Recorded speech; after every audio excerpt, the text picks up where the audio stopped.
Yo, magandang araw. So, teka lang. Kunin ko lang yung board ko. Pero ba hindi ko na ano.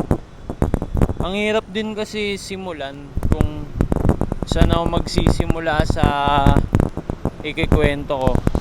Kasi syempre, alam nyo naman si WAP, 'di ba? Minsan nawawala, minsan nandito, pero andito pa rin. Kumbaga, nagising pa rin ako kaninang umaga. Tapos parang may energy na ulit ako na shit, gawa na ulit ako ng mga something or something na may sense. So eto, parang gusto ko lang i-share yung mga nangyari kasi ever since, 'di ba nga, break up, natapos na yung relationship namin ni Lucy, yung French foreigner. So wala namang naging ano, pang pangit na, maganda naman yung naging ending namin. So ngayon parang in good terms naman kami as friends. Parang ayun, pag nakikita ko siya ulit, binabati ko, tapos binabati niya rin ako, kinakamusta niya ako. Sinasabi ko naman na medyo nagiging okay na ako. Kumbaga, mas na-handle ko na yung budget, emotions, pati yung mental health. So tayo na kasi men, parang 'di ba? Kung mapapanood nyo, nagkaroon ako ng isa pang trabaho. Pero kahapon, tsaka nung Tuesday kahapon Wednesday ngayon.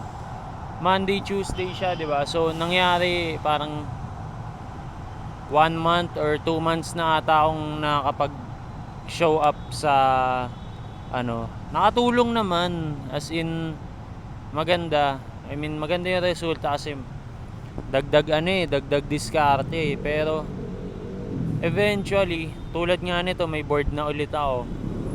Parang paggising ko kasi ng Monday, na nauubusan ako ng energy na para sa akin. So parang nung Monday, parang pinalaya ko muna yung sarili ko, like no, di ako mag-work, mag-skate lang ako kasi kailangan ko parang sa isip-isip ko anong gagawin ko sa maraming ako may ipon, pero hindi ko naman siya magagamit para sa gusto ko, 'di ba? So anong sense?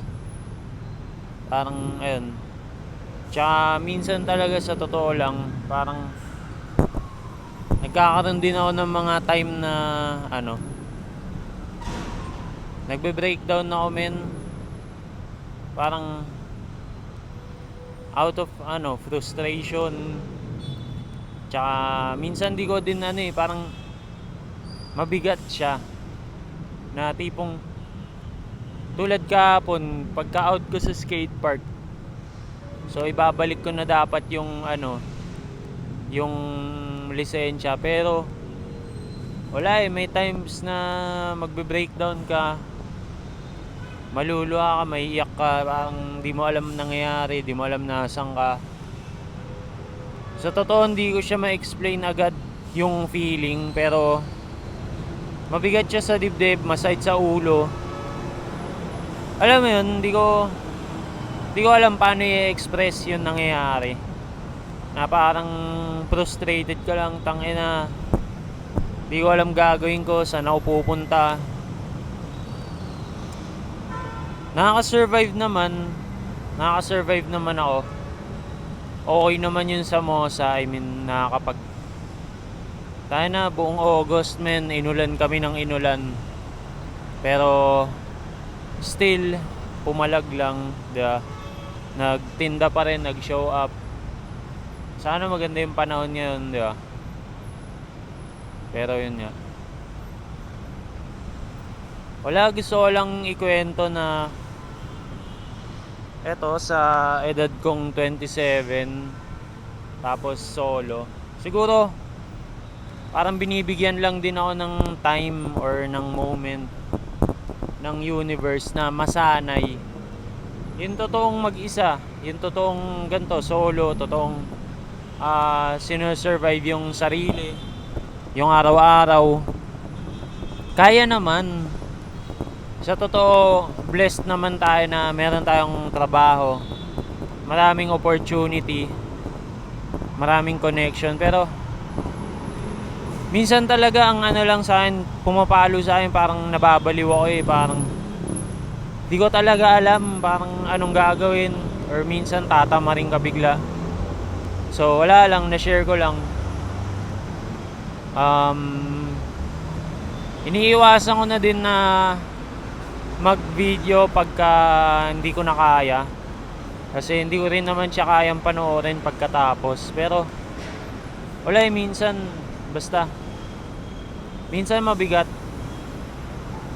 Pero sana ma-follow up ko tong video na to na hindi na ganun, or maganda na yung nangyayari, maganda na yung ginagawa natin. I mean, mas higher level na. Pero sa ngayon, nag-enjoy naman tayo. Ups and downs din. May time na marami kang kasama, may time na mag-isa ka. Pero at the end of the day, ano bang point?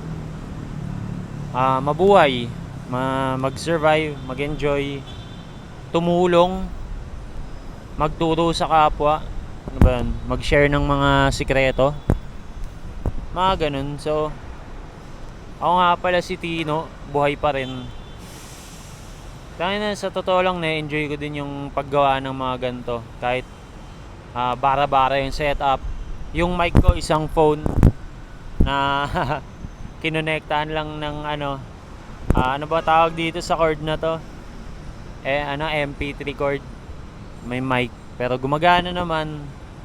Para sa akin, as long as nagagawa ko yung nag-e-enjoy ako, na nakakapagturo, nakakapag-share, nakakapag-practice ng skill, okay na ako dun, men. Hindi mga ganun, hindi ko na masyadong hinahangad yun talagang sagad-sagad. I mean, hinahangad ko siya, pero hindi mo siya gagawin na hindi na siya swabe. Baga, ayoko magmukhang uhaw na uhaw. Manatili kang gutom, pero ayun men, magandang yun. Manatili kayong gutom sa mga gusto nyong mangyari. Baga, gutom kayo na mangyayari siya, na ginagawa nyo yung part para magawa yung gusto nyong gawin. Pero huwag kayong maging uhaw, kasi kapag uhaw ka, parang iba yung term na yun eh. Parang desperate ka masyado, di ba? So kapag gutom ka, motivated ka eh, gumagawa ka ng mga actions mo. Pero pag uhaw ka, desperate ka namin. Kumbaga, sobrang uhaw mong maitayo yung ganto, maipush yung ganto. May mga moves na hindi na swabe. So at the end of the day, yun lang naman gusto natin, lahat swabe. Lahat ng ginagawa natin smooth. Kumbaga, yung execution aggressive, pero hindi siya nakakapikon, hindi siya nakakainis tignan. So manatiling gutom, pero wag uhaw, mga ganun. Dadating naman yan, mangyayari naman lahat yan. Kahit may delay, tangina, manganganak na yung jowa mo. Hindi, joke na. Pero manatili tayong gutom, pare. Sarap-sarap eh. Alam nyo yun,